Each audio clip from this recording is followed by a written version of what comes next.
do this!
Hello, Ritchie. Hi, how are Hey, you? Natalie. Oh, I'm all right. How are you doing? Yeah, I'm good. Thank you. Um, there we are here in Yeah, two so am completely I. different places to the last time. How did you get Yep. there? Well, it was a big roundabout trip, but I'm in Phoenix, Arizona, which is going to be my new home city. Just did a rental house right now, short-term rental. So arrived here a couple days ago and was able to get everything set up in time for the show. And I see you're in Germany, so we're Yes. operating, and then the behind the scenes guys are still in South Africa. So we're doing this from three different continents. Yes, we are absolutely. Because it's not, challenging enough. We thought let's Mhm. just step it up a notch, right? Yep. Yes, I'm sitting here in Germany at the moment, and yeah, I've been traveling. I'm visiting my sisters. I'm in a different setup today, as you can see, and it's really weird. I am in my show as a guest, and yeah, not in my studio as always.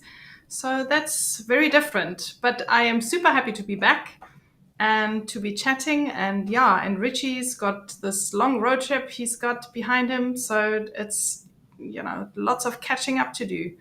Yeah. Whoever's watching, you can, let us know if you're there and send us your questions. We wanted to try something new, something that I Hello, haven't even Chris. really shared with with you, Richie. Hi there, Christopher. That we obviously want you to send us comments and whatever. And if you have a question, also later for the main show, if you can start it with the cue so that we know this is a question that you would like to get an answer to as opposed to a comment, then we can spot them easier in amongst all the comments that are coming through, and then it's easier for the team to put them on the screen. I did It's a not whole share team that with you effort. earlier, Richie. No, that's all right. And I just want to say thanks for everybody who's tuning in and taking time out of their busy day to come watch us chat and talk about film simulation recipes. And it's really amazing. People tuning in from all over the world. So let us know that you're tuning in. Let us know where you're from. I see David is tuning in. So On time this thanks time. for joining us. Thank you for Yeah. joining us on time. That's awesome. Yep. And this is the Thank you. pre-show, so we still got 16 minutes until the actual show starts. So we're just going to have like an informal chat. Hi, Stephen. Yeah, I agree. Those were very awesome photos that everybody submitted. We had so many submissions, and they were all really great. Yes, yeah. And what I found is that the huge variety. I mean, I think we hit a record-breaking number of images in the show, in the slideshow today, and the big variety of all the images was really awesome to see. So yeah, that was really And brilliant. so those watching out there in the audience, let us know what you thought of using that film simulation recipe. Obviously, a lot of you used it and uploaded a lot of great pictures. So, did you like it? Did it work well for you? What situations did you find that you liked using it in? And just type a little comment, let us know, and we'd love to hear it. Oh, sorry that you missed this. Please do that next time. You have the opportunity again from tomorrow to send in your images. So please do join us. We absolutely love sharing all the images that get submitted. But more about that in the main show. Um, oh, hi, Robert. We made some of your images yours that are not yours. That's interesting. Okay. All right, interesting problem we've not had before. We will check that out. Maybe we will find the owner of the image with the red umbrellas. Um, and Yeah. Matt is Hello, saying, I Matt. see the valley is warming up. Oh, it's already That's in triple digits, and it's very hot. shame. Yeah, from the mountains into the blazing heat you go. Yep. Um, But Richie, I wanted to talk a little bit about us and traveling and Okay. about the cameras that we've been using, Mhm. because Okay. the both of us, we did not set that up before. It just so happened No. that Richie was going on a road trip and moving states, and I was Mhm. on the way to my annual trip to visit my sister, all at the same time, and we have both been traveling with the XE4. Yes. And I thought it would be cool just to chat for a few minutes about the camera, since Okay. we're traveling. It's a really cool travel camera, just to Mhm. share with the audience what we kind of thought, and what we really like about the camera and the setup, etc. Yeah, absolutely. Yeah, I love the XE4 for its compact size, and that fits really well in a camera bag I have. That compare it and the X100V fit really nicely into it. So it works Mm, really well for me in that way. Um, there's some things yeah. about it I don't like, but I moved past that and just deal with it. Yeah. I also, So it's funny. I mean, the camera, most of the cameras are really relatively compact, looking way mhm, back as to, where we've moved from.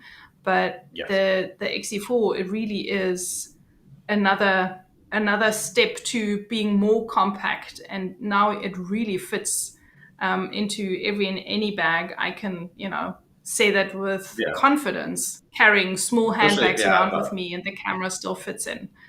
mhm. Yeah, especially if you have a pancake lens attached to it, the 27 millimeter f2.8 Mm. or the 18 millimeter f2. It's just so compact. Yeah, It's almost yeah. pocketable.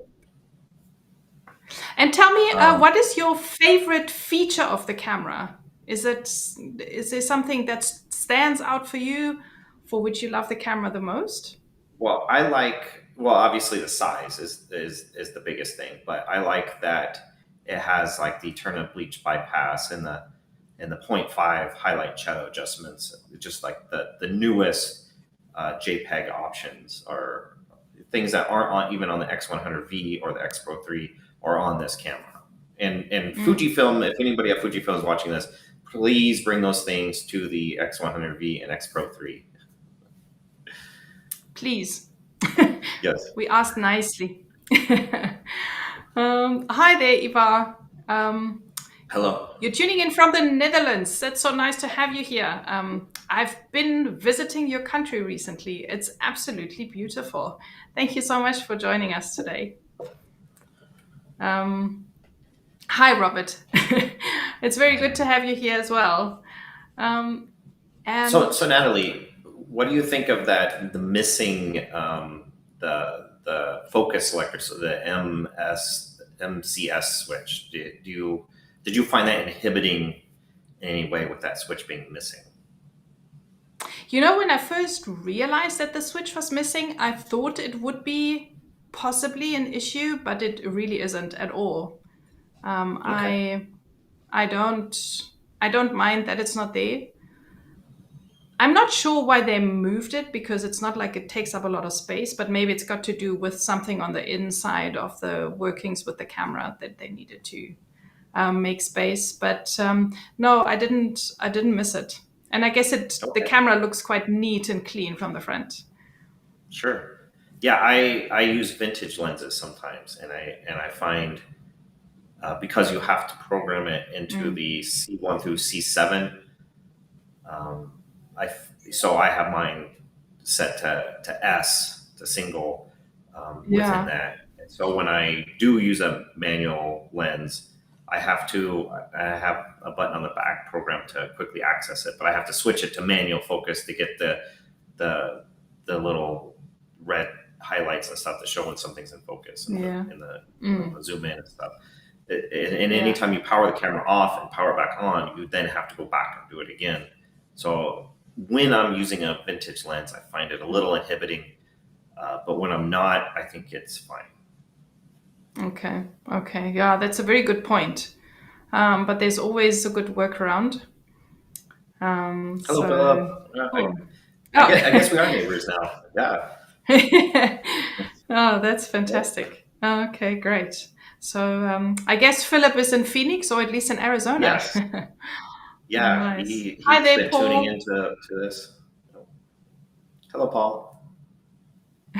Can you identify the flag? I couldn't identify it. Well, he does this all the time, and I know that he's tuning in from Mauritius, so Okay. that's the Mauritian flag. Hello, And I Dan from New stick to York. it. Hi, Dan. Nice for you to tune in. And there's Carl from Germany. Hmm. Einen wunderschönen guten Abend. Oh, and there's my sister tuning in from next door. Thanks, Hmm. sis, for tuning in. It's great I'll when you see have you a bit family tune in. later. Yeah. And Torsten And there's from Torsten. Germany. Hello, Torsten. Yes, I'll share something more about Torsten, also in the main show a little bit later. Okay. I am looking at my image. I hope that I'm still coming through clear and everyone can hear me. Yeah, I can hear you fine. It's a little pixelated, but your audio is fine. Yes. The Okay, Aviator. fantastic. Well, rather the audio. Yeah. I've got like a bit of skin smoothing happening at the moment.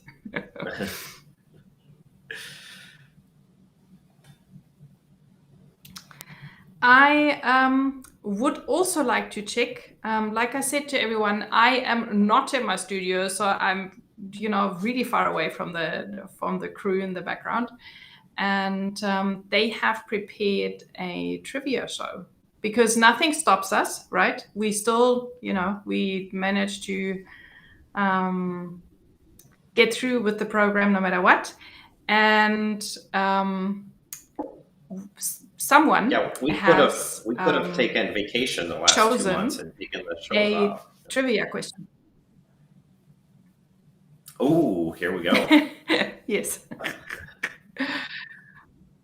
Here we have the question, and the question is, in what year was the first color photograph taken? In what And I year was guess the this is first why I'm color coming to you photo? now in color. Yeah. Oh yeah. Yeah, I didn't even notice. Yeah. So That's that funny. is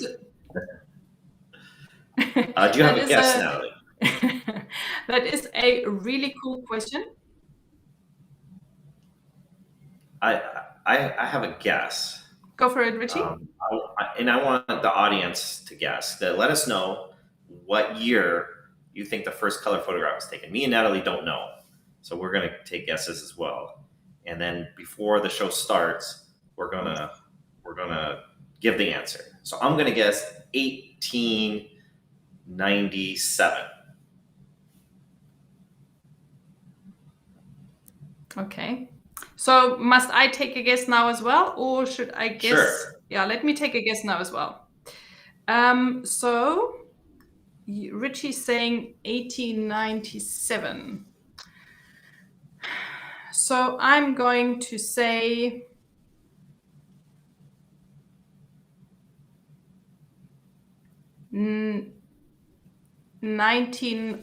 1905. Color photograph. Yeah. I'm just saying 1905. I have no idea. If And now over if to you, audience. Why don't you hit us up with your guesses? so, I've read a little bit about this, and I don't remember the details, but I believe the Uh-huh. first color photograph was actually three black and white images that were then laid over top of each other, and each one was toned differently to create a color image. If I remember correctly, I could be totally wrong. All right. Okay. Christopher wants to know if Google is Interesting. cheating. Yeah. So, sorry, I did not explain that properly. We would like you to just take a guess, just like Richie and I. There is no cheating on Google, and yes, Google is cheating because Google knows everything. So we would like you to take an analog guess and share that with us in the comments. And we've got a few more minutes, but not too much time. So hurry up and let us know, hit us up. It's not a test. We won't hold it against you if you get it completely wrong. So it's just a little bit of fun. There is no prize to be won. It's just to expand your knowledge of photography trivia. And so Nathalie actually found this game, this photography trivia game, and that's where this question came from. Is that game? Yes, so that's, if you're looking where for a fun this game, picture is in the middle. Oh, we have a guess, 1930. Yes, there is a guess. Ritchie's taken over my job here. I'm forgetting all the prompts and all the things that I usually do, so I do apologize. This trivia game is called the Photography Trivia Deck. I found it on Rocky Nook, which is an online bookstore, and they are selling this book. It's a lot of fun and really, nice for a cold winter evening, or even a balmy summer evening where you can just, play a little bit of it's Q&A. 110 degrees outside. Philip says 1947. Yeah. Well, yes, by you it is. In Joburg at the moment, I would have to be sitting there in a nice thick jersey, and it would be winter. Philip is saying 1947. Okay. So we have Ritchie with 1897, me with 1905, Philip with 1947, and then we have a 1930 as well. So that's quite cool. And then Matt is saying an analog guess. Yes, 1945. Okay, cool. Okay, a little bit of history in the mix there as well. Excellent. Okay, how are we doing there for time? I think we need to wrap this up, guys. So if there's anyone else who has another guess, bring it quickly. Write it to us in the comments so that we can, lift the answer, which I don't have. So I'm waiting for the crew to enlighten us and tell us what the year was that the first color photograph was taken. We got 1:30. Yeah, so please release us from the tension. When was it? Who's right? Who's wrong? Is anyone correct? right? Who is closest? Or the closest? Is this like closest without going over, or 1861? Wow. Okay. I was way off. Oh my goodness. And I still thought Ritchie, no. Okay, well, actually, Simon, yes, that he's right the at the last minute got the closest. Yeah. There's no prize. Yeah. No, but well done, great guess. Thank you, everyone, for playing. We are going to wrap this up now because we need to get ready for the main show.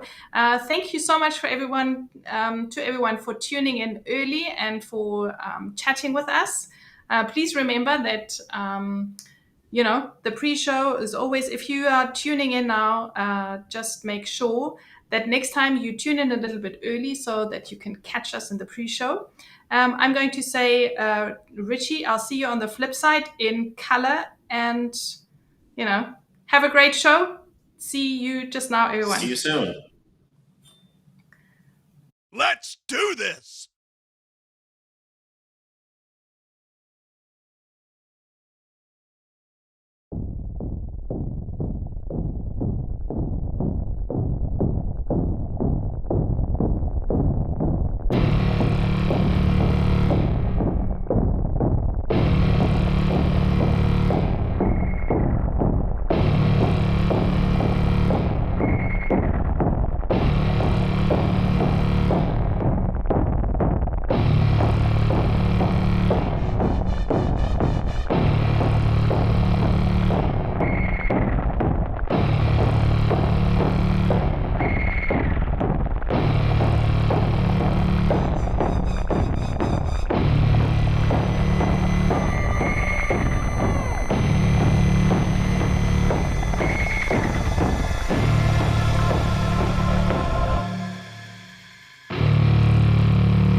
Hello, welcome to another episode of SOOC, where we talk about everything and anything straight out of camera.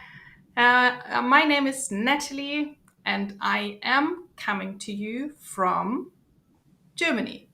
I am in Mannheim at the moment, and I am coming to you live, as always, to talk to you about beautiful JPEGs that you can create straight out of camera with the help of awesome recipes created by Roesch from Fuji X Weekly.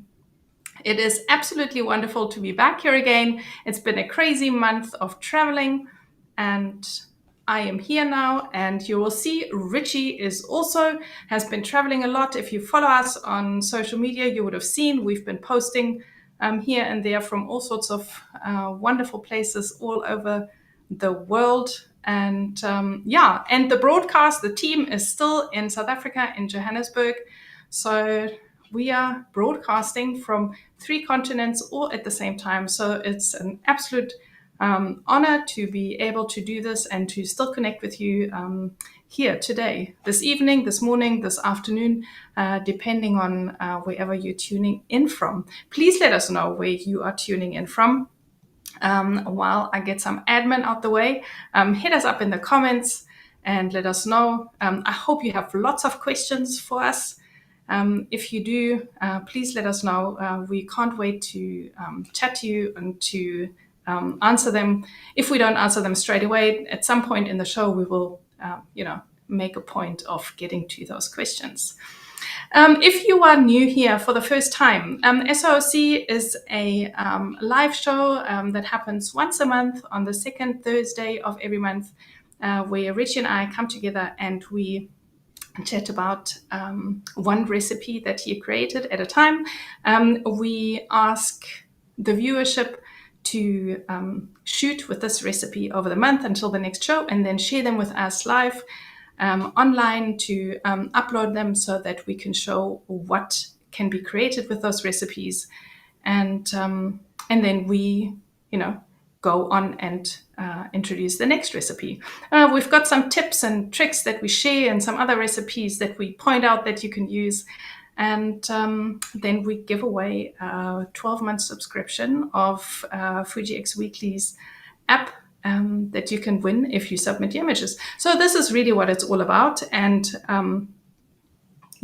I'm not here alone. I've got Ritchie with me. So let's bring him in as well and say a big hello to Ritchie. Hey there, how are you doing, Ritchie?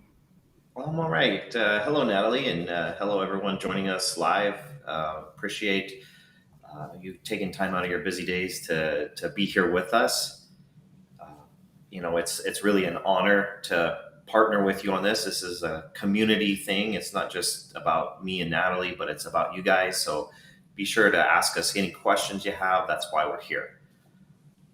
Yes, it's absolutely, you hit the nail on the head there. We want to chat to you, everyone out there, and, help you along with shooting with these recipes. Any questions you have about gear, any comments you want to make, anything that you would like to share with others in the community, just, bring them on. Don't be shy. Hit us up in the comments so that we can, grow this community. And, while you're at it, why don't you, invite others, invite your friends to also watch, and, let's make the circle bigger.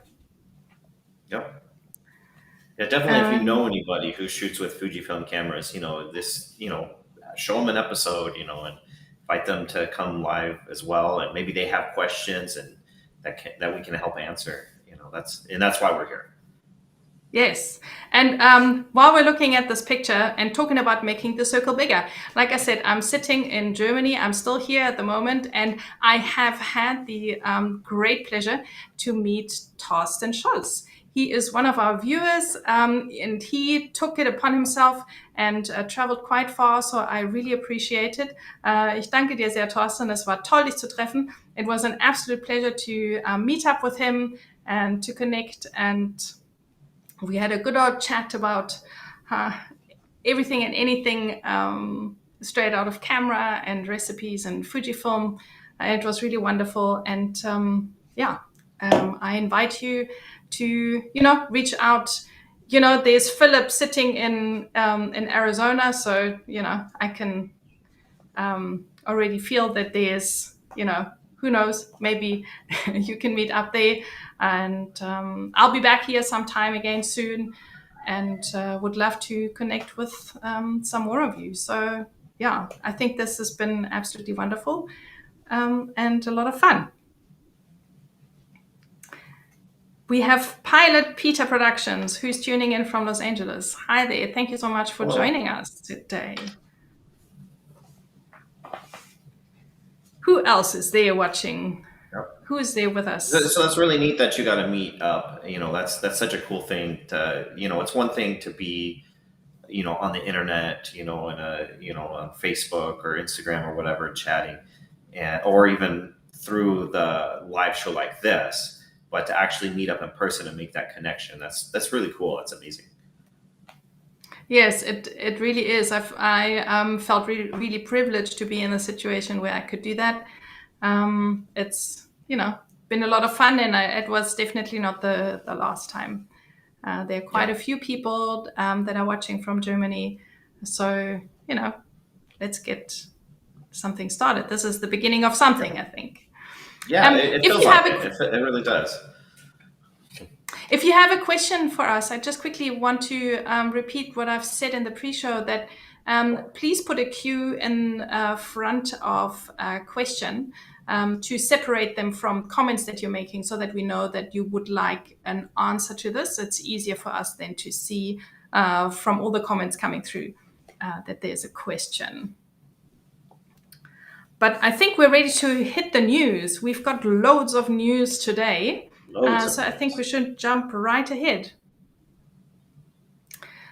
We want to make sure that you all know, if you're watching for the first time or you haven't tuned in a while, this year marks the 10 years of X-Mount that Fujifilm Global is celebrating.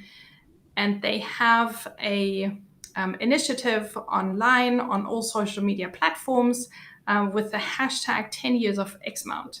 They invite all users to share their images with that hashtag on the social media platforms, and you could possibly get featured on their channel. So when you share your images, make sure you use that hashtag. And there is a theme every month that is being presented to make it easier for them to. I actually don't know why they put a theme, but I think you can, then make it more fun and focus on a specific genre or something. And this month they've chosen motion. And so if you have cool motion photographs, hashtag them with the hashtag 10 years of X-Mount, and you may get featured on their platform. Yeah, and what's kind of interesting about motion is this is your chance to use your shutter knob on the top of your camera. If you want to freeze fast motion and show it as being still, even though it's moving fast, you want to use a fast shutter speed. Or if you want to show it as a blur, you want to use a slow shutter speed. So if you don't use that shutter knob on the top of your camera very often, for those who have that, most do in the Fujifilm community. But this is your chance to try out that knob and give it a go, and give your interpretation of what capturing motion means to you. Very, very good point. That is a very good tip there. It's a very good opportunity to try out different things and to see what happens if you use very fast or very slow shutter speed. So there's very good practice for you, something you can use on top of the recipe of the month. So we have a multi-layered challenge for the month ahead to make sure that you don't get bored. But in addition to Fujifilm's mission, we also want you to share your picture that is the first kind of image that you shot with Fujifilm, with your first Fujifilm camera, that really got you excited about the fact that you shooting with that brand, with the camera, and we would like to know what that was that got you so excited about it. Something, whatever it is, and if you do so, please can you upload it with the hashtag 10 years of Xmount. We've got one of Ritchie's first images here. I can't believe it's one of your first images you shot on Fujifilm, Ritchie. Please do share a little bit about this. Yeah, I captured this picture about a month after I had the camera, so it wasn't the first day or the first week, but it was about 30 days later after it came in the mail. It was a Fujifilm XE1 with the kit 18 to 55 millimeter lens. It's the lake is called Mirror Lake. It's high in the Uinta Mountains in Utah. I think it's above 10,000 feet. Just a beautiful place for photography. You can't get to it much of the year because of the snow. There's a short window where the snow melts and you can actually get up there and do photography. But if you ever find yourself in the late summer in the high Utah mountains, definitely go to Mirror Lake and do some photography there.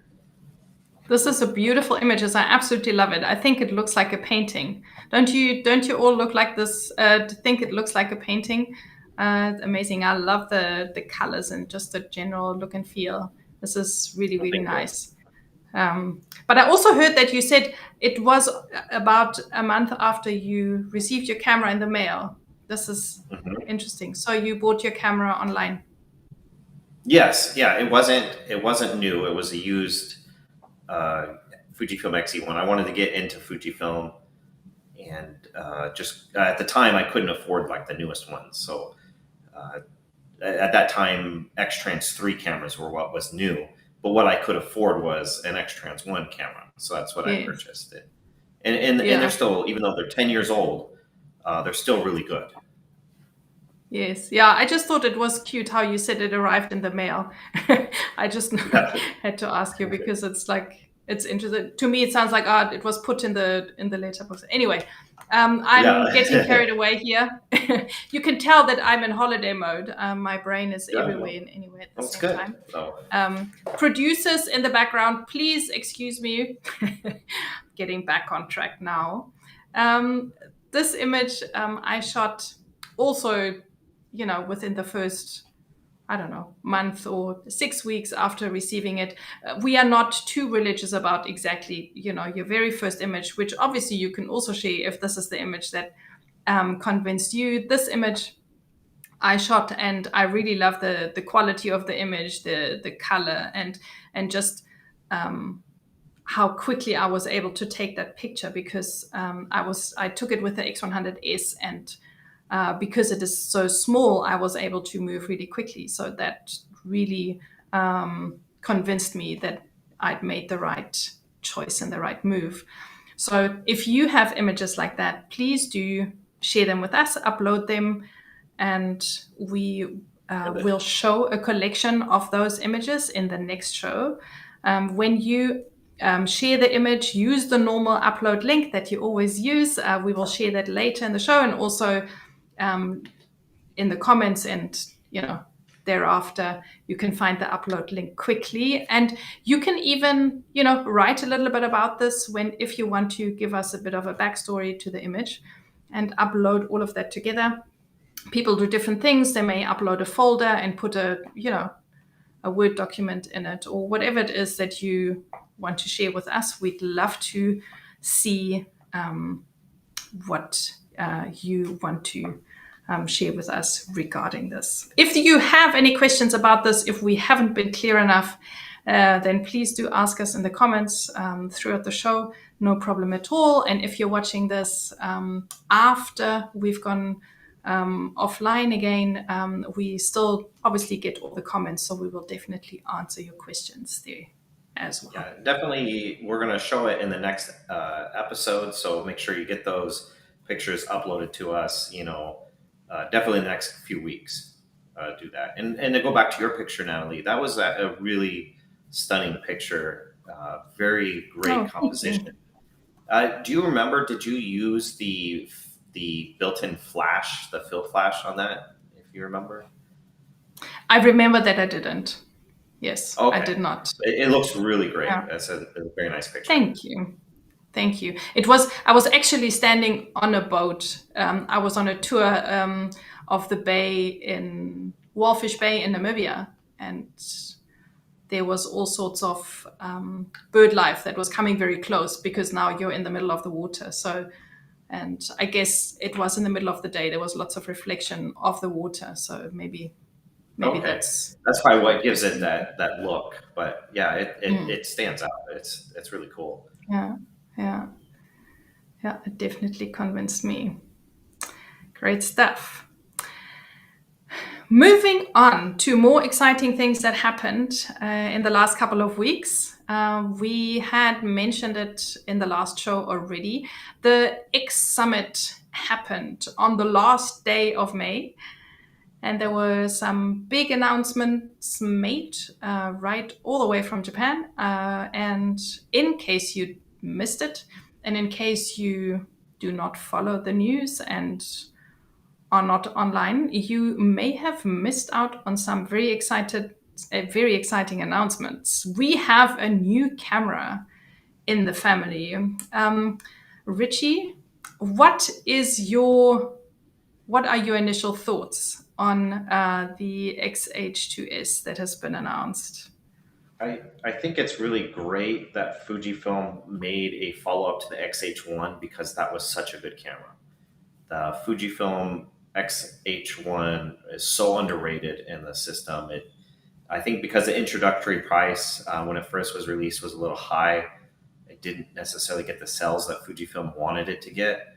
But for those who have it, it's like their favorite camera. And so I think a update was overdue. Yes. And the specs on this camera, if you look at the specs are off the chart as far as how fast it is and the autofocus and everything. The one thing that I personally was very disappointed about was the move away from the traditional dials that the XH1 has, and that they replaced that with a PASM dial. I don't personally like PASM dials. I think they're unnecessary on Fujifilm system. It doesn't really make a lot of sense. I think people who are coming from other systems and maybe have never used the traditional dials, it might make the transition easier for them and they might feel more comfortable. I think a lot of it has to do with how you learn photography, whether you used a manual film camera or not, and that kind of stuff. So I think the C1 through C7 dial is kind of interesting, but the PASM dial, I'm not a fan of that, and I wish they hadn't have done that. Yeah. So if you have not followed the news and you haven't read, so the XH2 and XH2S are, the long-awaited follow-up on the XH1 that was extremely successful. Just to keep in mind, it is a hybrid camera. It is really built for videographers who also shoot stills, I would say, but the video functions in this camera, they have just really been pushed beyond. And since we are not talking about video recipes and we are not really doing anything along those lines, I think, it's probably not the camera that has the most interest in this community, but we wanted to make sure that that there is something new out there. It obviously also has very powerful stills photography features, but yes, so it's a powerhouse, especially in my Some of opinion. you out there will absolutely love it. Videography. Yes, I'm sure. I'm sure you will absolutely love it. What I personally think is almost more exciting is that there is a lens that has been released that is an 18 to 120 lens f4. So a very powerful, almost all-in-one.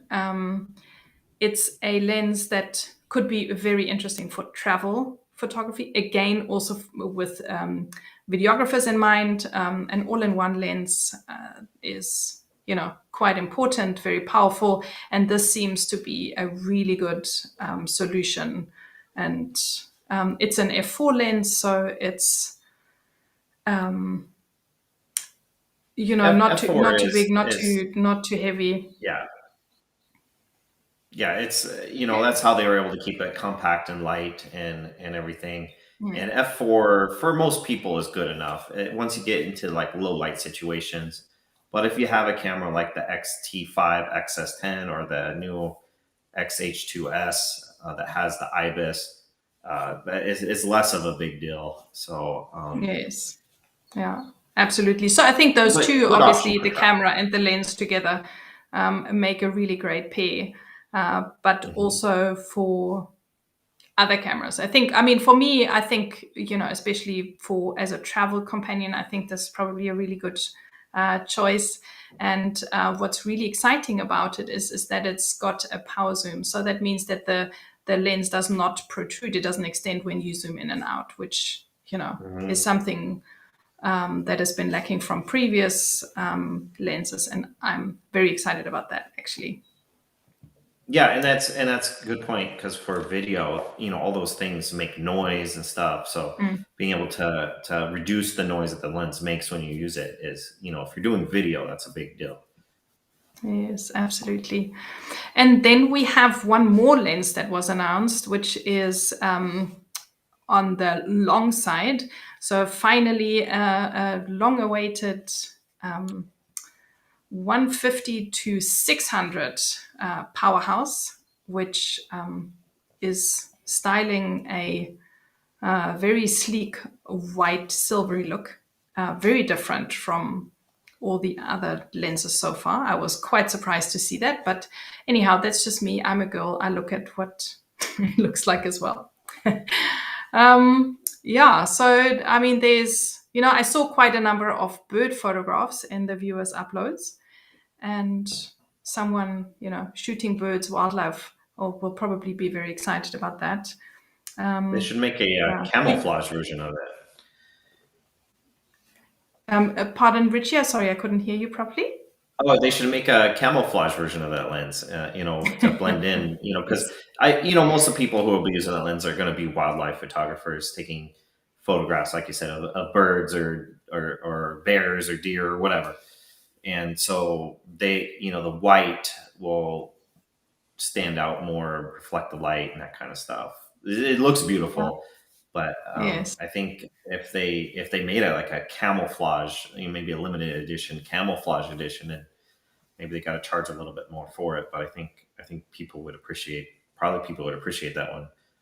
I did say XT5. I meant XT4. You caught me.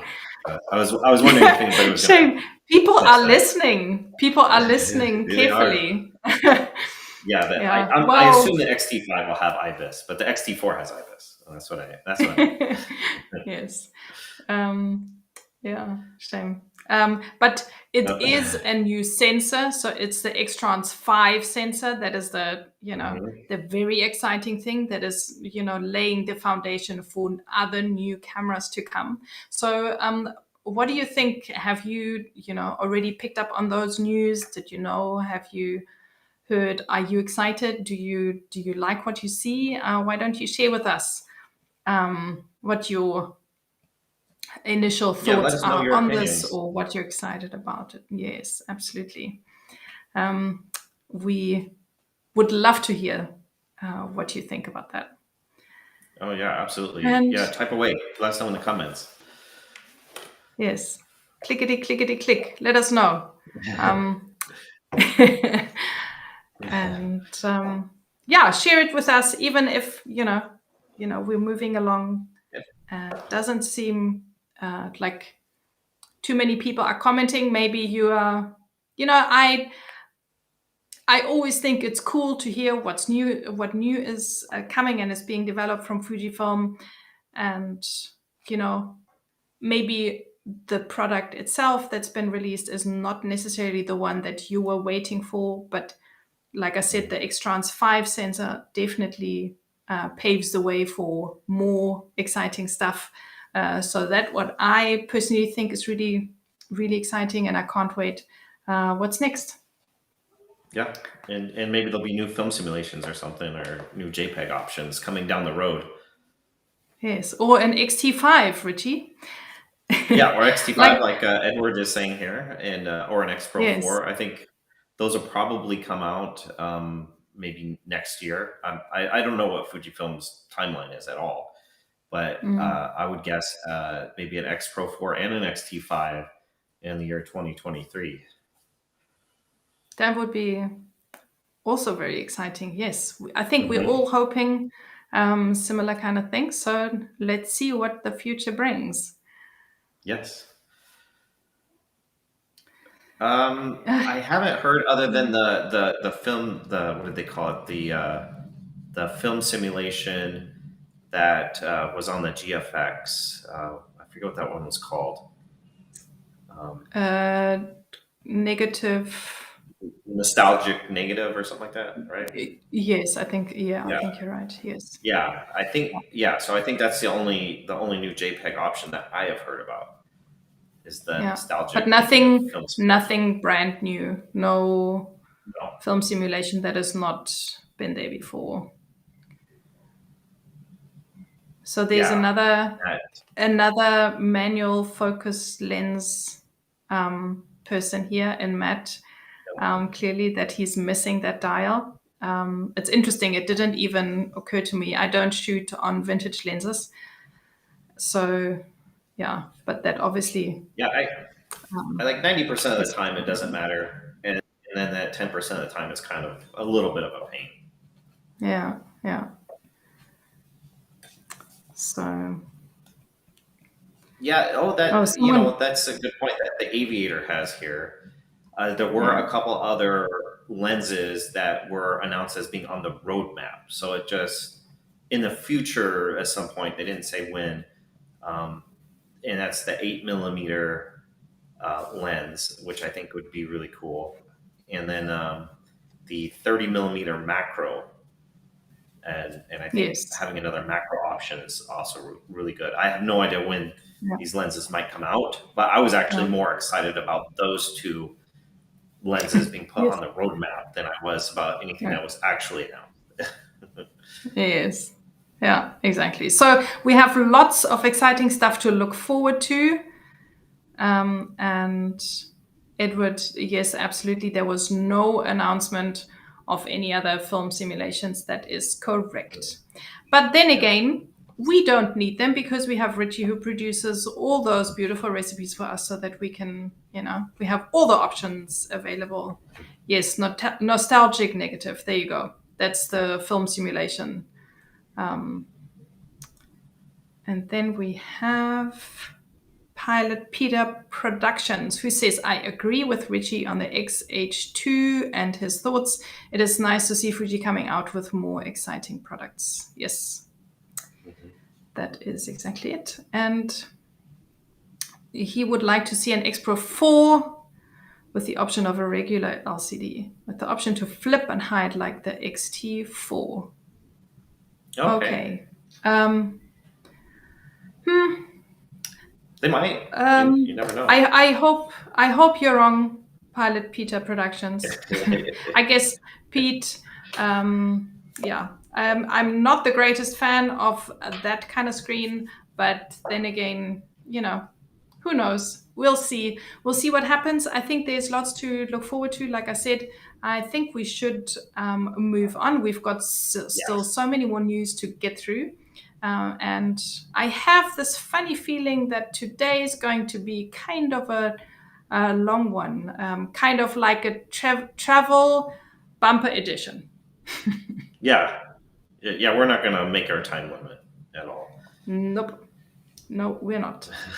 Because the new news that I find a lot more exciting and that I want to Ritchie to tell us about is the new update on the app. It's Yeah. received an So update a couple of weeks ago, and there's some really cool, exciting features that have been added. And we've got some screenshots here, but also, a little bit of more of an animation to showcase what is new. Ritchie, can I hand over to you to explain? yep. Yeah, so if you had the Fuji X Weekly app on your phone or tablet or whatever you have it on, and it didn't automatically update, you want to go in right now into the App Store. And, well, after the show, wait till after the show. Go into the App Store and update the app so that you get these new features. And the first one that I want to point out is the ability to search for film simulation recipes. And you can now type in the name if you know the name, and it will come up. And that is, so if you know the name of the recipe that you're looking for, it's much faster to find it this way. Okay, and then the next new thing, which is really a lot of fun, is the random recipe selector. So we'll be able to go in and have the phone, the app, pick a recipe for you. This is great if you don't know what you want to shoot with. You now don't have to know. You can just, with the click of a button, get a random recipe given to you. This is we'll take a closer look at so much. This is so much fun, Ritchie. I really love it. We will showcase it just now live on a phone, but just briefly to just add my 5 cents worth is that I think those two additions are really great. The search function helps a lot in functionality, and the random recipe selector is a lot of fun. Okay, please. You can make a game out of it, even. Okay, so we have right here live the Ritchie or the Fuji X Weekly app here with all sorts of favorited recipes using the multicolored stars. So if you're app patron, you have access to that, and you can you also, if you're a patron, get access to filtering, so you can select the camera that you have or the film simulation you want to use, all sorts of different things.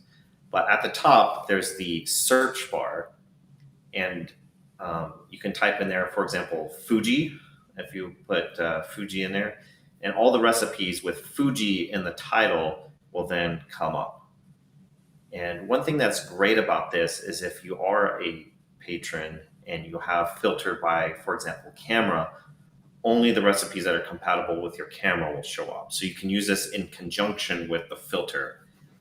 So you can select, let's say you have a XT4, can't select XT5 because it's not out yet. but you could pick XT4, find it in the list. That's there you go. Hit done at the top. And then only the recipes that are compatible with the XT4 will appear when you search for it. This is absolutely brilliant. I love the fact that you can add more than one function together. That really makes it very powerful. Yeah.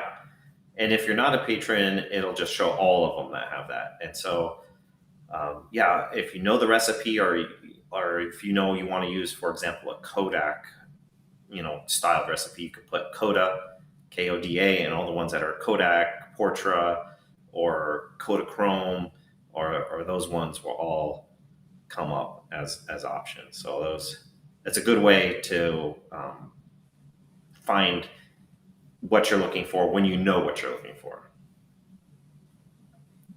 And so then the next feature that we added, the fun one, is the random recipe selector, and it's the crossing arrows at the very top. And so when you tap on that, the phone will actually pick a recipe for you.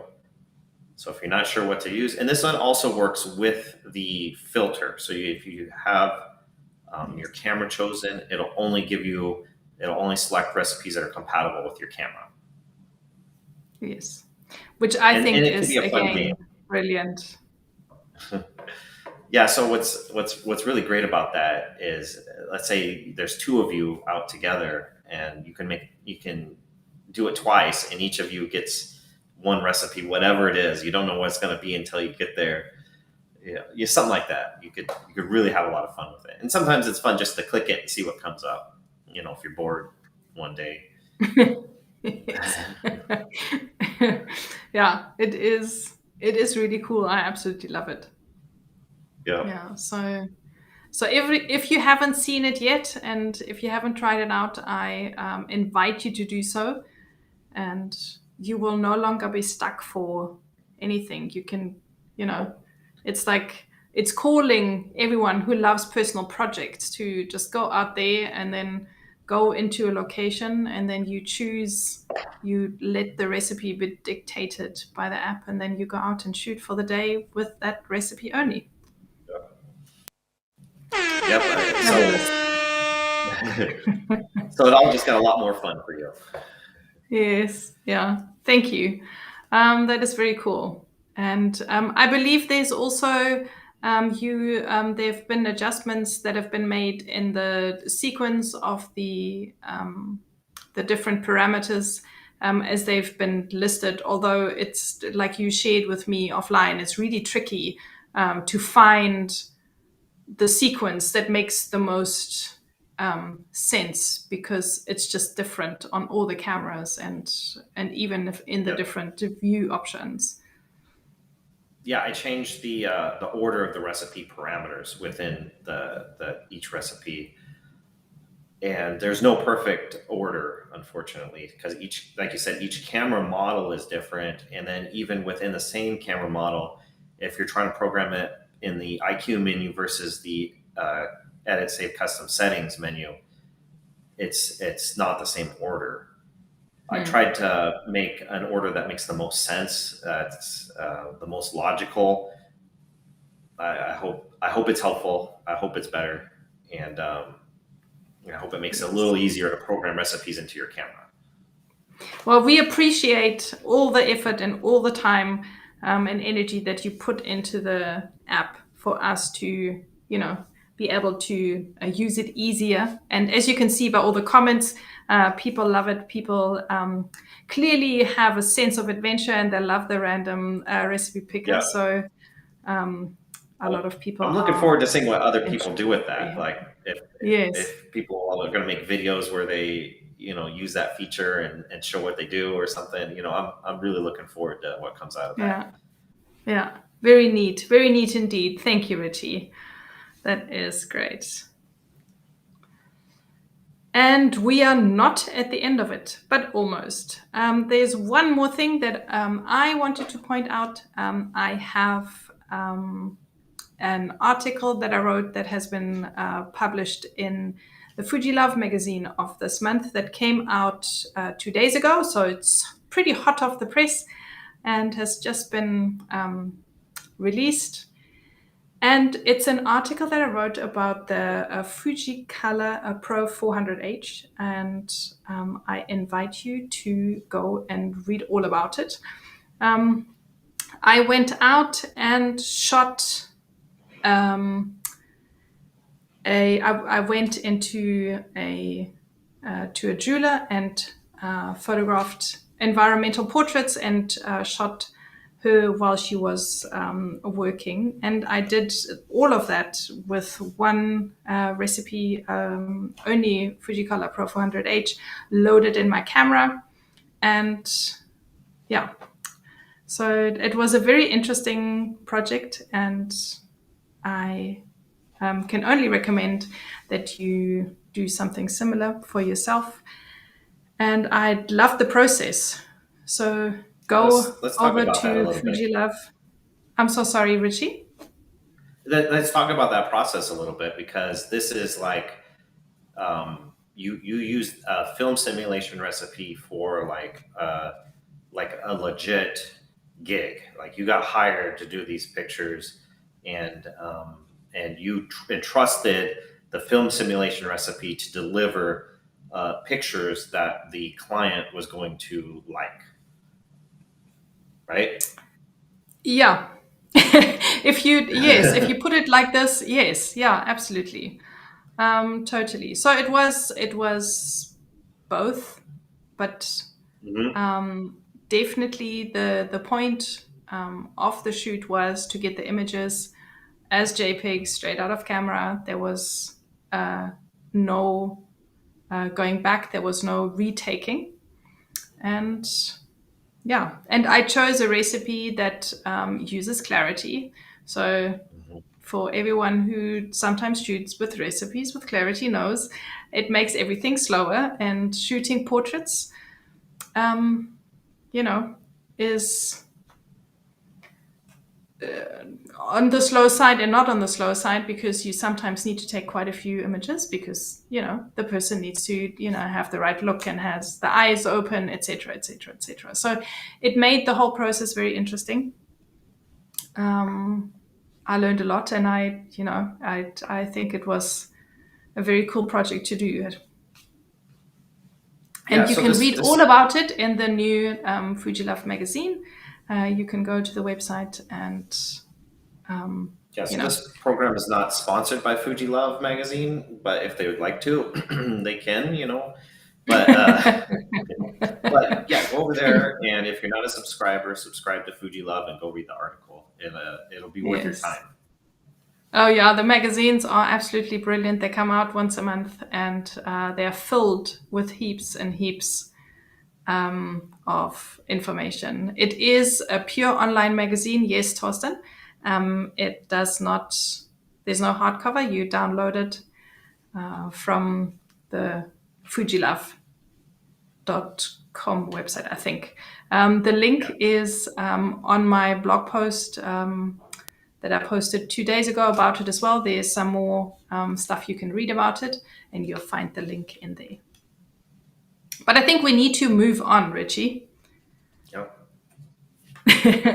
We need to move on to the tip, of the and we day. haven't even. Yes, the tip of the day.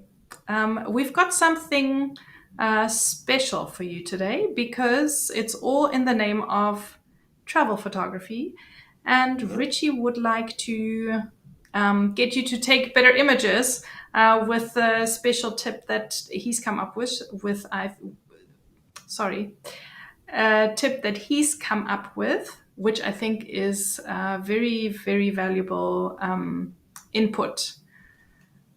So we're looking here at an image that he's taken. So over to you, Ritchie. Please do explain. Okay, so I think the easiest way to improve your photography is to photograph during the golden hour. And the golden hour is the hour right after sunrise, or the hour right before sunset, when the sun is low to the horizon. Sometimes it's not an hour. Sometimes it can be more than an hour or less than an hour, just depending on the conditions. But the easiest way to improve your photography is to go out during those times and do photography then. And so what you saw here, and I don't know if you guys paid attention to the transition, the first picture was taken at noon. The second picture was taken just before sunset, and it's the same spot, the same location. I tried to match it up. I didn't use a tripod, but I tried to match it up as best I could. And you can see the difference from noon to just before sunset, when the light is really low to the horizon. It makes a big difference. And that's just that one simple thing of the time of day of when you go out with your camera to do photography can make a pretty drastic difference in the images that you create. Yes, like you say, we are capturing light, so the quality of light is very important, and depending on what time of the day it is, that can enhance or take away from the image that you take. Obviously, that is a challenge, because you need to be flexible enough if you are in one space, if you're in your hometown, or if you're wherever where you can plan the time that you go and visit. If you make a photographic excursion or a photo walk, then you can be a bit more deliberate about what time you go and shoot there, to make sure that you get the most and the best light and the most out of your shoots. But since we are talking about travel photography, this is not always possible. And I found myself, traveling quite a bit, and I've been, meeting up with people, and I've moving from place to place and seeing beautiful places, but not necessarily been in a position where I could, go and see those places at the best possible time. Or it's been, the weather's been funny, overcast, rainy, gray, not the weather that you would want for your photographs. So I had the epiphany that I was in a place, the photo you can see on the screen here, and even though it's not bad, I, was disappointed because it wasn't, the light wasn't the way that I would have wanted it. And there was no way for me to get back to this point again. And so I played around with different recipes and found that if I choose bright summer, for example, it gives my image a very different look, and I get a much better result. So here's my extended tip to you, that you should always check the lighting conditions and make sure that you capture your images in the best light. But if you're stuck and you cannot, you don't need to worry about it. Ritchie's got your back. There are a couple of recipes that help you to capture better images. In this case, I use Bright Summer. It does work really well in certain situations, but there are a couple of other recipes that do similar, or it very much depends on the situation that you're in. But portrait recipes might be good I options thought it too. was amazing as to the difference that it makes. Well, thank you for the tip, Natalie. I think it's a really good point about matching the recipe with the conditions that you find yourself in. You might want to use a certain recipe, but the lighting conditions don't allow it to give the best results. But a different recipe in that same light can make a world of difference. Yes. Yeah, and I really do find that it makes a huge difference sometimes. I mean, thank you, Stephen. Bright Summer is a very cool recipe, and I used it in a number of places, and it really gives very good results. I had a bit of a plan before I left home, and a number of recipes that I definitely wanted to try out. So I kept on switching back and forth between them, and you can really do see a big difference. And that recipe is the Bright Summer has a pretty interesting backstory to it too. So if you go to the website and look that one up and read the backstory, it's pretty cool. Yes, definitely go and check it out. There's always great backstories to most of the recipes. I absolutely love it. So don't miss out on that. Thank you, Eva. Yes, absolutely. Big compliments, Ritchie. A very, very cool recipe indeed. Or many of them, actually. So. Oh, shame. And there's Rebecca tuning in from Paris. Well, have you know, if it isn't a, travel edition of note. Thank you, Rebecca. I didn't think you would find the time in your busy social schedule to tune in. Anyway, we are speaking about traveling with different recipes, and of course, we need to speak about travel photography for our recipes, and we have prepared a few for you that we want to have a closer look and see how they can help you, and how you can load up your camera to be at the ready for all sorts of different situations while you're traveling. Because you're not always, you don't always prepare for different lighting conditions, but maybe you want a recipe that works for most situations. I think this is, makes a lot of sense. When you're traveling, you want something that, carries you through all sorts of different scenarios. Yeah. So, I've been using Kodachrome 64 and Fujicolor Natura 1600 recipes a lot during my travels, and Kodak Trax 400 as well. But we wanted to touch on some different recipes that we could recommend to you to try. These obviously aren't the only recipes that will work well for travel. There are so many, but if you're stuck and needing just a little advice, what to try, we recommend trying these. And the first one is the Ektachrome 100 SW for X-Trans 2 cameras. So if you have an older model, that's a good recipe to program in. Dramatic Classic Chrome. I use this recipe with a lot of success in the Black Hills of South Dakota, doing Mount Rushmore and stuff like that, and it can really do great results. It's for kind of X-Trans 3, XT3, XT30, something like that. It's a really good recipe for that kind of stuff. And then Vibrant Velvia. It's the newer X-Trans 4 cameras, X Pro 3 and newer. Going to like a national park or somewhere where the colors, you go in the Grand Canyon, something like that, where the colors are very vibrant. This recipe will do great in maximizing that vibrant color. Yes, those are really great new recipes that we haven't spoken about before. So we want to, broaden your horizon, and we want to make sure that we touch on as many recipes as we can and give you more guidance as to how and when you can use them. Please do yourself a favor, take a screenshot when we're back on the recipe site, so you have a mental note, and then also put that in the description, in the notes section of each recipe, so that we've touched on these. Oh, yeah, and Michael says he absolutely loves the blog. The recipes literally make photography magic. He owns an X-T4 and an X100V, and he's been enjoying getting the classic film look. Well, yeah. Thanks to you, Ritchie, for making that happen. I appreciate the kindness, Michael and Nathalie. Yes, absolutely. So, yes, make sure you get those recipes in the notes section. Maybe we can just go back to them one more time so that everyone gets a chance to screenshot them or to mark them, note them down, so that you have an overview. If you are stuck in a situation, you can grab one of these. They will give you great results. The first two also work with auto white balance, so they are very versatile.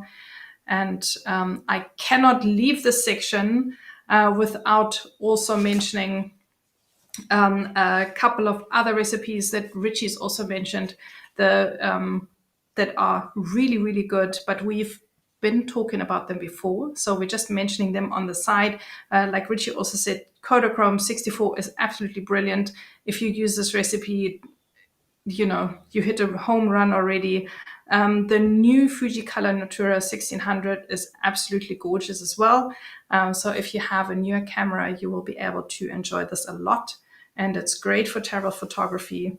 Our current recipe, Fujicolor Superior 800, also is brilliant. I've had lots of success with that recipe. And Bright Summer, like I mentioned before, are just some of the ones that I think are brilliant for that. And Torsten, I'm sure, mentioned this comment earlier. He's thanking you for the search function in the app. It definitely makes it more usable, user-friendly. Yeah, absolutely. So there you have it as far as travel photography is concerned. And like I've just mentioned, Fujicolor Superior 800, our recipe of the month, is coming to a close with this. We have watched all your submissions in the pre-show, in our slideshow where we show all the viewers' images that you're submitting. If you haven't submitted, make sure you do next time around. The slideshow always gets shown in the pre-show, and we will also show it at the end of the show. So after we're finished, don't go anywhere, because you'll see lots and lots of pictures taken with the recipe for some inspiration and to give you a good overview as to what kind of images you can achieve when shooting with this recipe. Yeah, definitely. If you missed the pre-show, if you missed the slideshow in there, stay tuned after the show and catch it there. You don't want to miss it. Yes, exactly. And some of the images, this is one of Ritchie's, to give you an introduction to this recipe. Ritchie, this is one of yours. Yeah, so I captured this. This is in Texas. It's Lake Lavon. I liked it was a really windy day, and I liked how these little purple flowers are blowing in the wind. And I used the recipe to kind of showcase the blues and the greens. That the recipe does really well with those particular colors. So it seemed like the subject matched the recipe pretty well. Yes, and in general, water scenes, I think, blue skies and whatever, it does do really well. And in general, I find, like with this scene, it just brings it together. Even though there wasn't really much that was going on, I found shooting it in this recipe just, gave it a pleasing look, a bit of a warmer look. So I really enjoy doing that. Yeah, I think on cloudy days, overcast days, rainy days, this recipe that's when it's perfect. And this picture here actually used a vintage lens for this, an old Pentax lens, but capturing the birds in flight. It's the same lake a little bit further down. You can see it's overcast, and just the recipe does well for kind of just the colors that are there. It wasn't a vibrant day, it wasn't a vibrant scene, but the colors are there, come out, render pretty nicely with this recipe. Yes, exactly. That's what I like so much. Is like it's giving everything a bit of a color lift and brings it all together when you're shooting in this. That's really cool. Just like in this scene as well. I was on a bicycle while riding past this boat. So I'm glad I had an XE4 that was able to pull that off. But I found that this recipe just worked. It was cloudy and the clouds were moving fast, so the light was constantly changing. And then with Superior 800, I was able to get kind of like a consistent good look result. Yeah, it's a good thing you didn't have an XT4 or anything like that. That's bigger. You probably wouldn't have taken it with you on your bike ride. Yes, I was. Let's not go there. Although we were cycling really slow, it was in the Netherlands, and it's like really easy cycling there, so I was safe. Yeah. But anyway, I think there's more images still. One more image. No, that's our sample images. And as always, we choose 3 of our favorite images, something that captures the eye when we see all your beautiful submissions. Just from the recipe perspectives, some images that really make the recipe shine, something where we think this is something to point out, the quality of the recipe that really comes through in some of these images. They are not a photocrit, so please don't think that the images that we are choosing, or if we are not choosing a certain image, it's got nothing to do with the quality of the image. But we cannot show all the images in the show, because then the show would probably be 3 hours long. 2 hours long, yeah. So we have to make compromises somewhere. And so we have a couple of the ones that caught our eye. Yeah, so this one was from Dan Allen, and it caught my eye because of obviously the waterfall and rainbow, but more specifically the greens and the blues that we talked about. They come out real nicely, and I know, as if you're watching this at home, it looks like those highlights are really blown out. That's just a product of YouTube and stuff. It's not like that if you saw the actual picture. But the recipe just works really well for those kind of situations where you have a lot of greens and you have those blues and stuff. And it's a wonderful picture by Dan. Yes, it's a stunning capture, and I love the composition and a really good application of that recipe. As is the next photograph, which was submitted by Matt Grace. He sent us this beautiful representation of so many colors, and I'm clearly having a red something. I'm all about red. It started in the last show already, and at the moment, every image that has some red in it features in the show.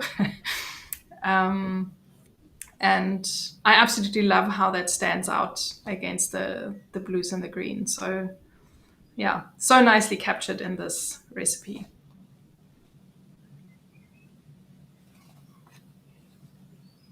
And then Ralph sent us a bunch of pictures of this abandoned, it looks like abandoned industrial complex. I don't know where it is. If you're Ralph, if you're tuning in, let us know in the comments where this is. If I'm ever wherever it is, whatever town this is in, you'll definitely have to take me to go see this place, because I am a sucker for abandoned places and abandoned industrial places. I really love that kind of photography. And so this image stood out in the series to me. There was a couple of them that I kind of debated between the show. But I like the locomotive down there in the bottom right corner, and kind of all the things, all the industrial parts kind of pointing towards it. And that's highlighted in that light. It has nothing to do with the recipe, although the recipe does seem to do really well for this image. But yeah, Ralph, let me know where this is, and then maybe someday you can take me there. Nice. Yeah, really well done, Ralph. Thank you so much for your submission. And yeah, really well captured. And like I have said, I've got a red thing going on at the moment. So here is what looks like an abandoned car. And I love the quality of the green and the red that comes through and is captured here by Robert. Thank you very much for your submission.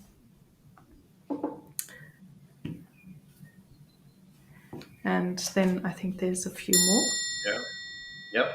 So this image is kind of cool, of this lake scene in the canoe or whatever kind of boat that is back there in the reflection of it.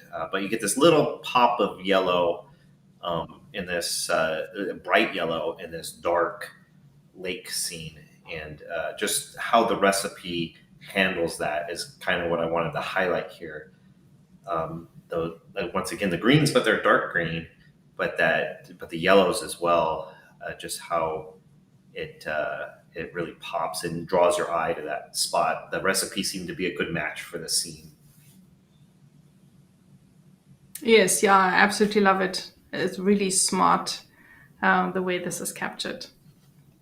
Mm-hmm. Well done.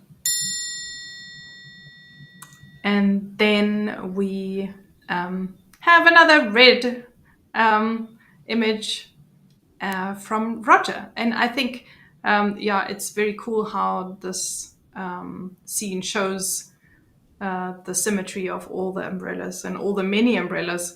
And the umbrellas seem to really pop out from the dark clouds. So I really enjoyed how that, the look and feel of this. Very nice. Then one more, I think, right? Yeah. Yes. Here's the feature image, which showcases what we feel is some of the strongest qualities of the recipe, so that you get a really good idea what this recipe really stands for and what kind of images you can take. Although there's quite a lot more going on, so this was extremely well taken by Nate, don't you think, Ritchie?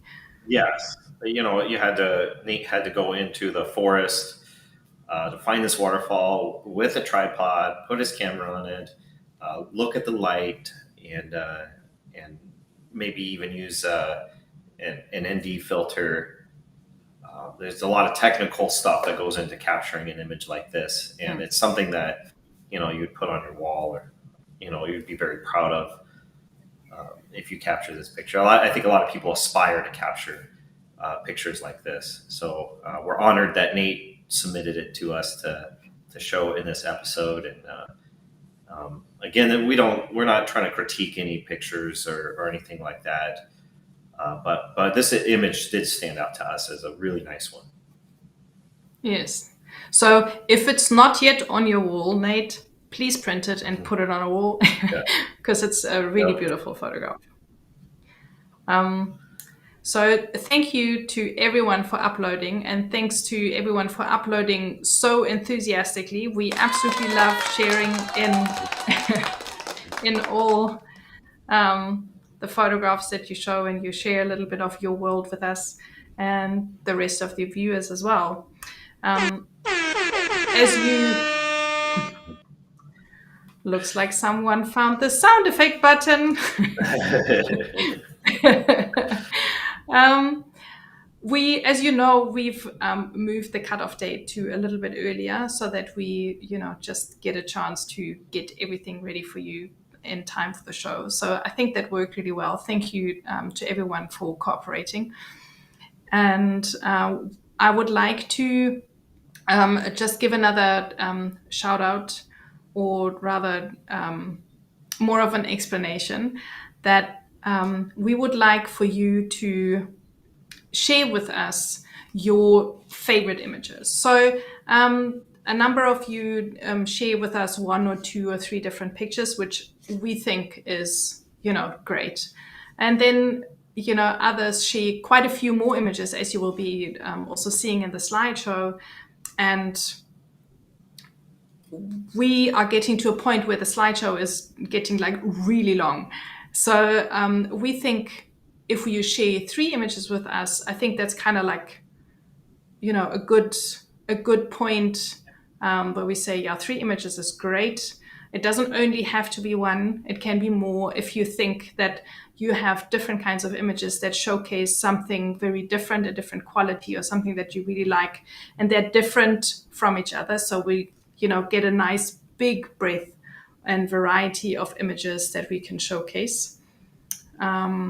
So I guess what I'm saying is that all you eager beavers who are sharing loads and loads of images, we absolutely love that. And if there's something that you want to communicate to us, then that's cool. But then maybe make a note that there are certain images that you would like to, feature in the slideshow, and everything else is, for the purpose of sharing something else, so that we know, what you want featured in the slideshow. Am I making our point clear, Ritchie? Yeah, I think the other thing is not only the length of the slideshow, which is fine, but probably the bigger issue is the data on the.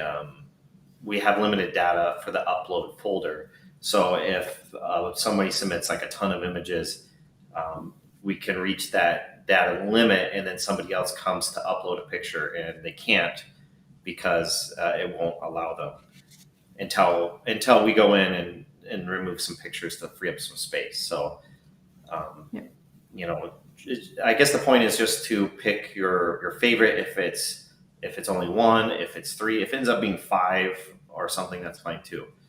But definitely try and keep it limited for that reason, just to keep the slideshow at a reasonable time, and also so that there's room in the upload folder for everybody. Yes, exactly. Great stuff. So yes, so there was Fujicolor Superior 800 done and dusted, ticked off the list. Next one. And we're coming to something very different, and I think quite fitting in this whole theme of, having had new product announced, and, maybe some of you have been hoping for a firmware update or a new film simulation. But if that's not the case, like I said, you don't need to fear. Ritchie's got our back. And if you have any comments on that, or if you want to share anything with us regarding this, or if you have questions about that, or this film simulation, the other one, our process, whatever, drop us a comment.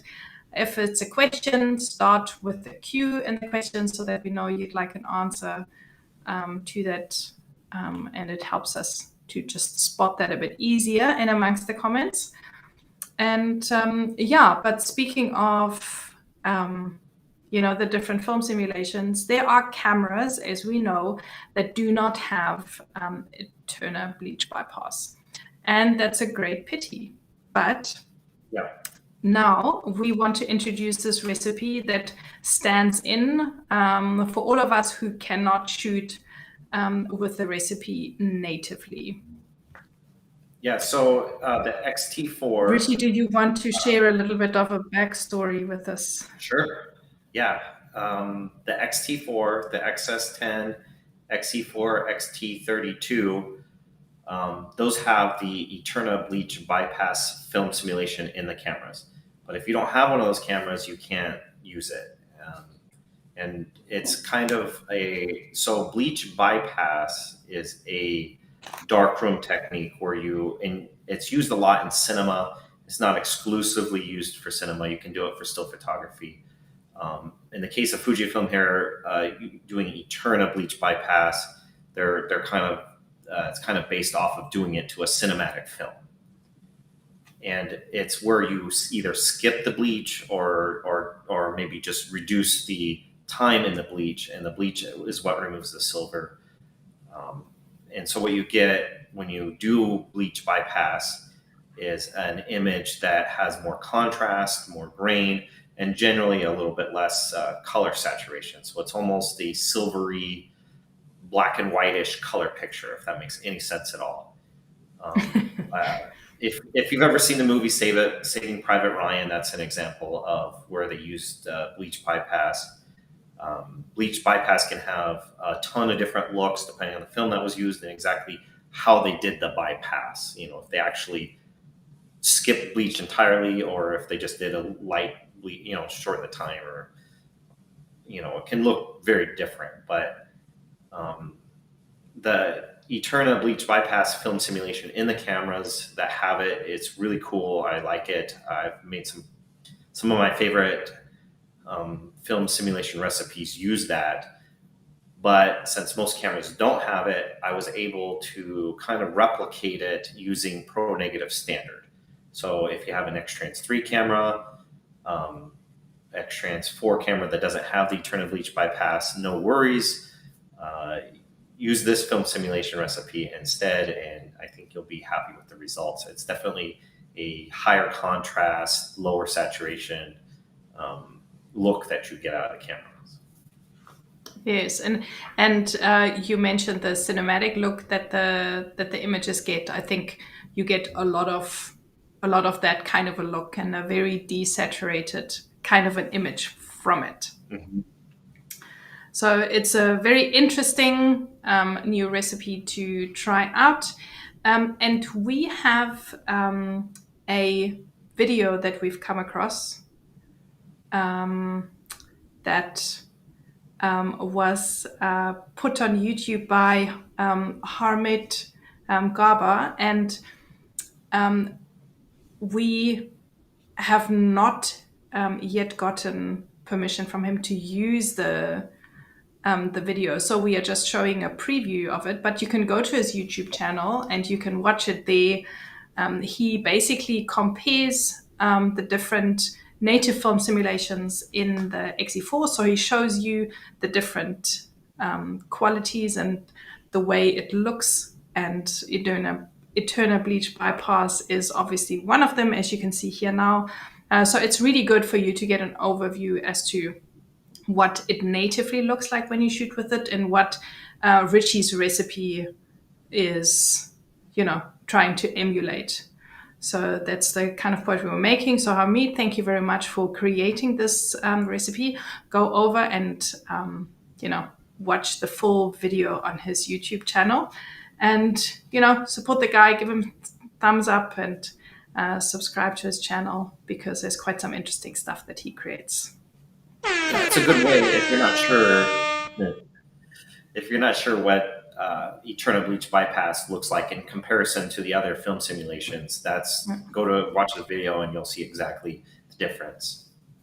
Yes, so that's very valuable indeed. And then we have one of your sample images here that we're looking at that you shot in your recipe, Ritchie. Yeah, unfortunately, I was lazy and didn't bring a tripod and ND filter with me when I found this little waterfall. But yeah, so I used the recipe to really showcase the contrast of the light that was there. Uh, I think the waterfall would kind of blend in with a low contrast recipe. So using a high contrast allows those highlights to really stand out against the blacks. Otherwise, that water would just kind of blend into the rocks and be a lot harder to see. So that's a situation where a recipe like this can make a difference. Yes, really nice contrast, and you can pick up that almost little bit chromy, silvery look on the rocks as well. Yeah, and here is one of my images I shot as I took off on my nice long holiday here in Germany. That was still in Johannesburg, and I just love the look and feel of the image and the big puffy clouds against the moody sky. So another example of what you can shoot. You got the runway line there straight. That's always a challenge when you're moving at 200 miles an hour, how fast the airplane was at that moment. Yeah. Well, in all fairness, we weren't going all that fast yet. We were moving, but not that fast yet. But luckily, I've got my electronic meter in the camera, so I've got a bit of help. I use that a lot myself. It's very helpful because without it, I think it's straight, and then I look at the picture later, and it's like, how did I get it so crooked? Yeah. Yeah, in the excitement of the moment, that does happen, right? And so this was beautiful just purple. Yeah, this was just at like a little outdoor mall, and it was just a potted plant there, and it was in the shadows, so it was really even, kind of dull lighting, but because of the high contrast recipe, it stood out. Yeah, I love those two colors together. Using a high contrast recipe can make a big difference. Yeah, very nice indeed. And I found another boat. And red. Yes, exactly. Yeah, please forgive me if you get tired and bored of that. I'll work on finding another color for the next show. But at the moment, I'm clearly in my red phase and my boat phase. In all fairness, I went to the Netherlands. There's lots of water and lots of boats. And this is one of them, and it's an Eterna Bleach Bypass, and I like it a lot, what this recipe does with it. So thank you, Ritchie.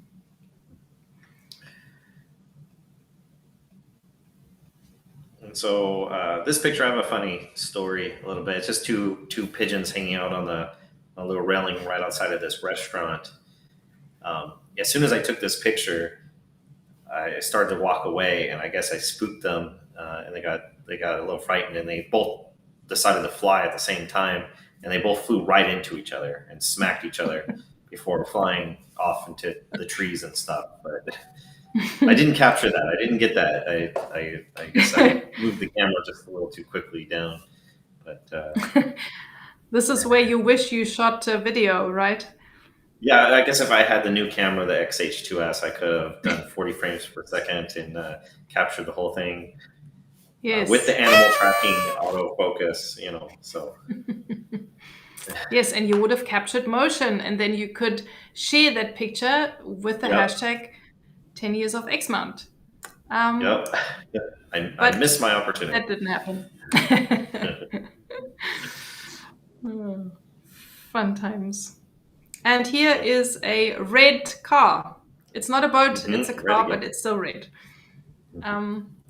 It's an old timer, and there was a whole procession of old cars that was driving through this little town, and it was the most amazing display of cars, and the people, they were all dressed in these beautiful vintage outfits that was so fitting.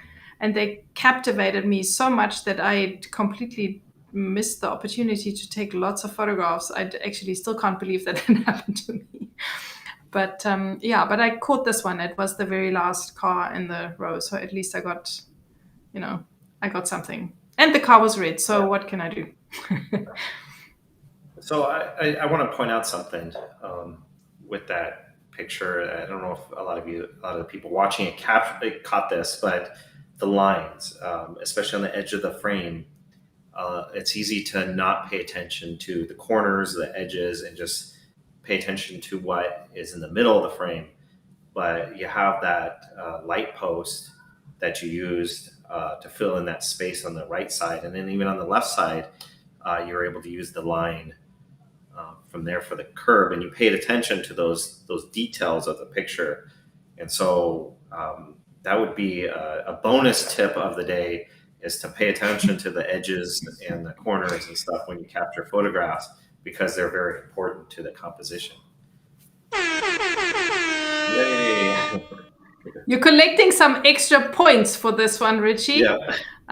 Yes, I think it's my pet peeve, you could say, is the verticals. They just need to be straight.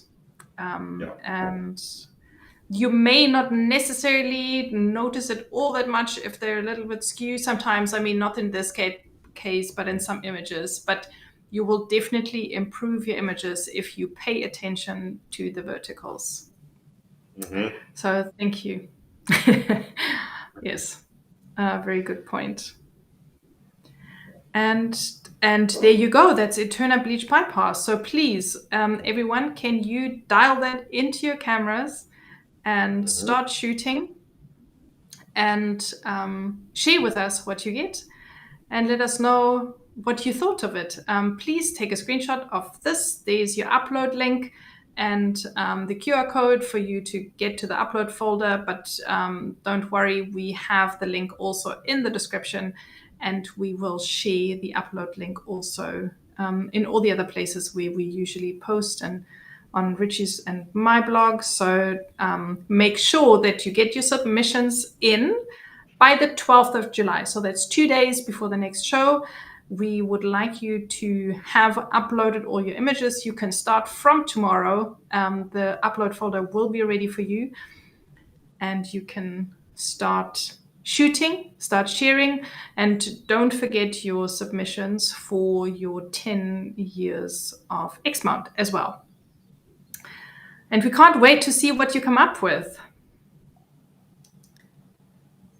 And if you have any questions regarding this, if there's anything else that you would like us to cover, if there's anything that you come up with later, if there are questions that you want to ask us, you're more than welcome to come back to this live stream and, write it in the comment section. Sometimes it's maybe, a little bit confusing. There are quite a number of platforms where you can communicate with us, and Ritchie's and my blog is definitely an option. Instagram's an option, but you can also comment in the comment section on the live stream.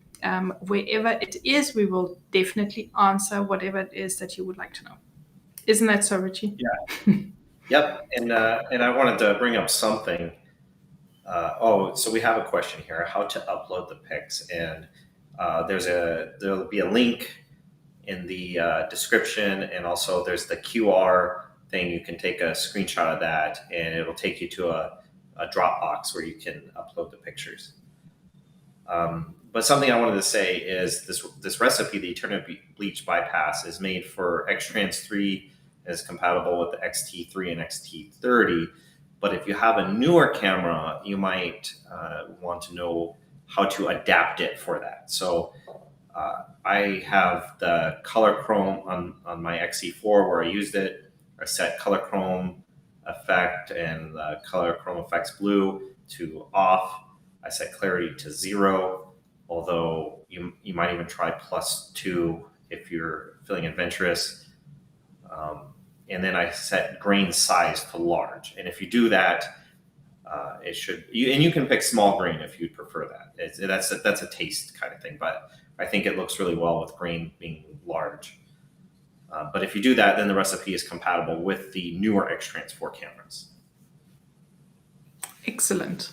That's a very valuable tip. Is this also in the description of the recipe, or is it something that we need to It's make not note in the of? description, I don't think. It could be. I might have put it there, but I probably didn't. So we have another question here Yeah, about very good clarity. Wants to question. know, yeah, is it a bad idea to keep clarity at 0 for for most of the recipes to reduce the processing when taking shots, because the clarity causes the camera to pause? And I learned photography and film, and for many years, for more than a decade, when I captured a picture, I had to wind the film before I could take the next one. So the pause, I find it personally beneficial to me to kind of slow me down, but I know that's not good for everybody in every situation. Fujifilm's suggestion for clarity is to put it to 0 and then go back, shoot RAW plus JPEG, and then go back later and either in camera or with XRAW Studio, put the clarity in separately. I think if the recipe uses minus clarity, like -3, -4, something like that, you can use a diffusion filter, such as like a Cinebloom or Black Pro Mist or something like that, as an alternative to using minus clarity. It doesn't make a big difference in how the picture looks. I think it does, but it's okay. It's really what works for you in your photography. If you like how it looks with clarity set to 0 instead of +3 or -4, whatever the recipe calls for, then by all means do that. We're not trying to be recipe police here, but just trying to get you to get into your camera and find what works best for you and your photography. So I hope this answers the question. So your recipes, a lot of them, they mimic a film stock, an original film stock. Not all of them, but quite a number of them.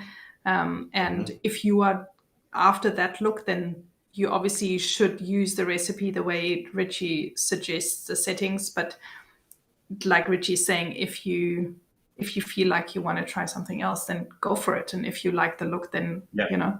good for you. Just make sure that you share it with us, because maybe we like it too. Yeah. And then there's another question, and that is Lightroom or Capture One for editing Fuji X-Trans files? Well, Either. I personally don't edit, other than maybe some small amount of cropping and stuff, but I don't edit my pictures. I just use straight out of camera JPEGs, unedited. And I used to edit raw files for a while, and it took up a lot of my time and that kind of stuff. And that's where a lot of this whole thing came from, was me finding ways to simplify my workflow and save time and that kind of stuff. And Fujifilm cameras are great for that. As far as Lightroom versus Capture One, I think Lightroom is more robust. Capture One probably handles the Fuji raw files a little bit better. Yes. So yeah, but the good point, and it's great to recap on that, is that with the images, when you use recipes, they come out of your camera so that they are good enough for consumption. You don't need to spend a lot of time editing them. That is the beauty about them. We want you to spend the time shooting and to share your images, and not be stuck behind a computer and edit for a very long time. Yeah. And so then we have a question. When will this simulation be available on Fuji X Weekly? it is. I'm not quite sure. The if you're talking about the Eterna Bleach Bypass, it's on the website, it's on the app. You can find it in both those places, and we'll put a link to it in the description if it isn't there already. And yeah, you can check in the description. There is a link definitely that will get you. Yeah, it's available right now. Yes, sorted. Go there and check it out. So Matt, is asking a good question. Thank you so much for pointing that out. So we need to obviously clarify that the image of 10 years of X month that we are asking you to upload is not this month's theme.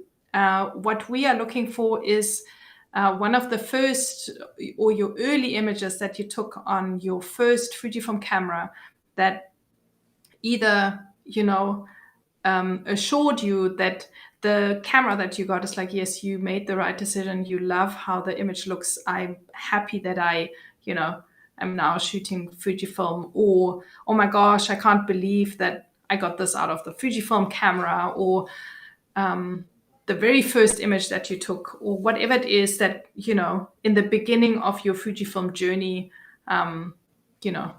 made you, put a smile on your face, or let you, take a jump or a leap or whatever it is. Just, a special kind of an image. We would love to see those.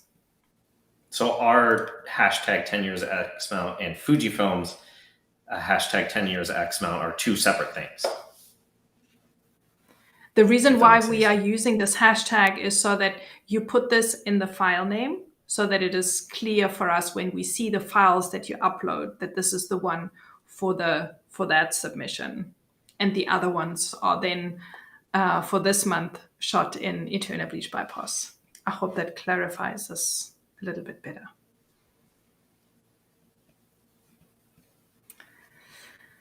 Oh. And then we're at this point where we are going to play Mother and Father Christmas for someone. Yeah, spin the wheel. Yes. So if you have submitted at least one image for this month's show and for the slideshow, your name gets automatically put into our wheel, and we will draw out of this pool of names. We will draw a winner who wins a 12-month subscription of Ritchie's awesome Fuji X Weekly app. And here are all the names that we filled in already, and we are going to spin it, and we'll see who's going to be our lucky winner today. Are you ready, Ritchie? I am. It's like a Wheel of Fortune, but there's no bankruptcy. Yes. Yes, there is. And we have Enrico Bianchi. Congratulations, Enrico. You're our winner for this evening's show. Congratulations. Yay, congratulations. Please do get in touch with us. I'm sure that we're all, connected, and, we will find you. You can find us. If you are already a subscriber, please make contact with us anyway. This also is a call out for every one of our previous winners. If you have not claimed your prize because maybe your name was drawn, but you're already a subscriber, please anyway get in touch with us, and we will make a plan and see what we can do for you. Yep. So just, no matter what you do, don't stay silent. Yep. Just send us a message, send us an email, whatever it is. Just reach out to us. Yes. If you saw your name, if you saw the wheel land on your name. Yeah. Yes, exactly. So congratulations once again, Enrico, for being our winner today. And I think that is a fabulous kind of like almost ending to the show. And Matt says, I uploaded that early on Fuji image taken in Canada. Excellent. Thank you so much for sharing. Awesome. That's brilliant. We will share all those images in the next show, so you still have a month to upload that image to us. And Pete is asking, for the photo submission on the monthly recipe, are they only by sensor type, or can we submit a different sensor simulation? So what we're asking is that recipe that's called Eterna Bleach Bypass that uses pro-negative standard. If you, instead of like using the Eterna Bleach Bypass film simulation, we would prefer it to be the film simulation recipe that we're specifically talking about, which is that X-Trans 3 film simulation recipe. I hope that makes sense. Yes. Normally I think normally it's a bit clearer, but because this one could be confused with the native simulation that's in the cameras. This is not what we're talking about in this case. Yeah. Excellent. And then we have another question. Do you have an aspect ratio preference for submissions? I shoot a lot in 16:9 and CinemaScope. Excellent. Thank you so much for asking, David. Thank you. You remind me that, yes, we would love for everyone to, show the image as big as we possibly can. So this would be in a landscape ratio. It doesn't matter whether it's 16:9 or if it's 3:2, 2:3, rather, or, even 3:4 is also fine. Like you've seen in the slideshow, we also obviously put in portraits, but we feel, I don't know how you feel about this, Ritchie, but I think the landscape photograph always, shows the image bigger. So it makes more sense if you can shoot in landscape. Yeah, I think, that's preferred, but whatever you use is fine. I think, we don't have like a specific aspect ratio that you have to use. I think our only concern is like, we want to be able to show it larger, just so that people can appreciate it. But whatever aspect ratio works for you in your photography, do that and submit it in that way, and we'll figure it out from there. Yes, thank you for asking. Mm-hmm. Hey, there you go, winner! Hey! Congratulations, Enrico. Thank you so much for watching, for your continued support. It's about high time that you're one of our winners. And we will get in. We communicate sometime after the show. Yeah, definitely. And thanks for tuning in. And is this the first time that we actually had the winner, like, say I'm the winner on the show live? Is this? Yes, I don't know if the winners have actually been watching before. I think so, but Enrico's definitely getting the first prize for proactively also saying, I'm here, hello, I've won. So thank you for that. That's very cool. Yes. Absolutely. And speaking of having someone on the show, as always, we are calling out for everyone who would like to join us as a live guest on the show. We would love to connect with you more. We were speaking about, having met up with someone from the audience, met up with Torsten, and that was really cool. And we love the conversations with you on the show. And we know that you have lots of stories that you can share as far as your experiences that you have when you shoot with the recipes. So we would love to hear a little bit more about that. And we would love for you to come on the show to tell us when we show your images with the recipe that you've shot, that you can tell us a little bit more about it, all the things that you love about it, maybe something that, you would like to ask in specifically, or some other comments that you have. So, we would have a little bit of an insert, a casual couple of minute chat around your images. And if this is something that sounds like you would be interested in, then please do get in touch with us and let us know. You can either just drop us a hashtag, because we just love hashtags clearly a lot. SOOC live guest in the comments, or connect with us through all the different channels. You know how you can get hold of us. We would absolutely love to have you.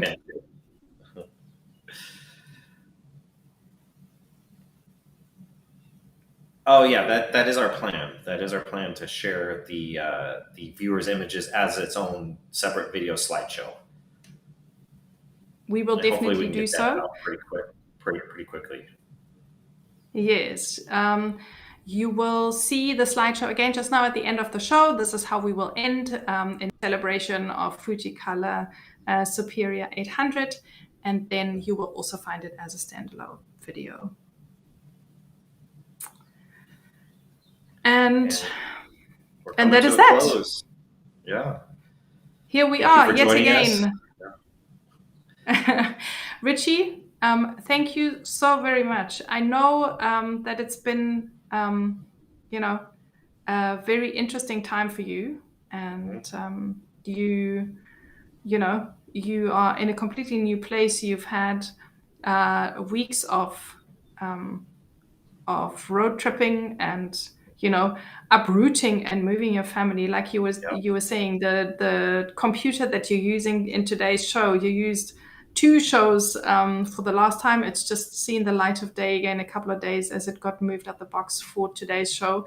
I know you're very busy, and thank you so much for making so much time and all your input on this to make this show happen. So a really, really great big thank you from, I'm sure, everyone in the audience, and from me.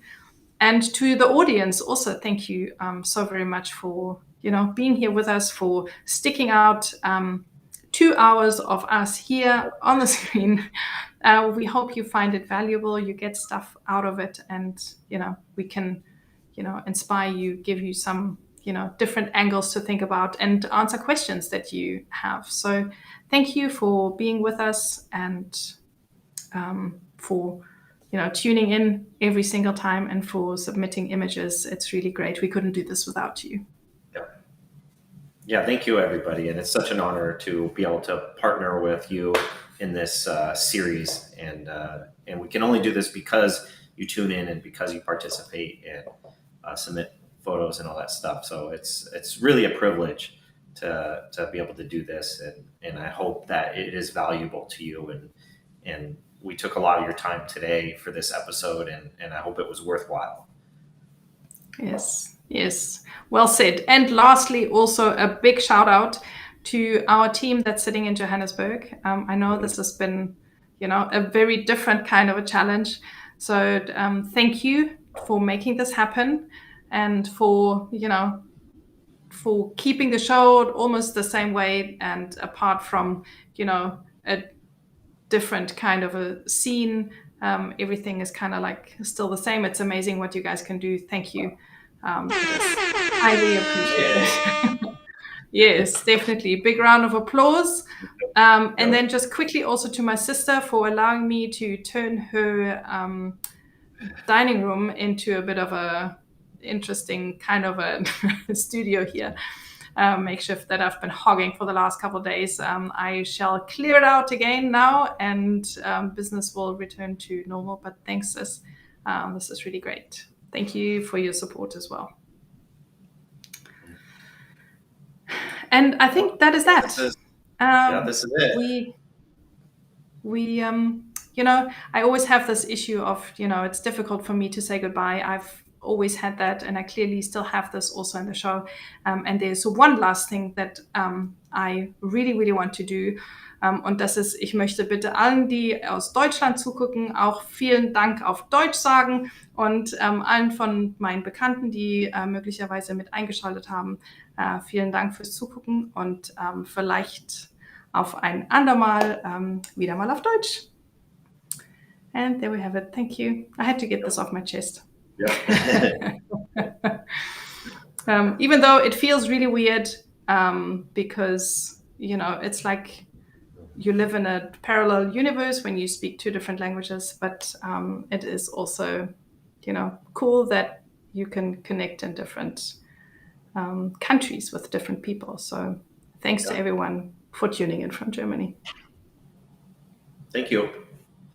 Thank you, Nathalie, for putting this together. Yes, and all this thank you and everything, and me babbling away, I clearly don't have my head on straight, because next show is on the 14th of July. So please don't forget that date. Put it in your calendar, next to the 12th of July, which is the cutoff for all the uploads.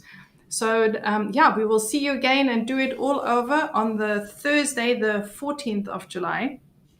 So you've got the next couple of weeks to shoot an Eterna Bleach Bypass and submit your images, and we can't wait. And it keeps on being interesting.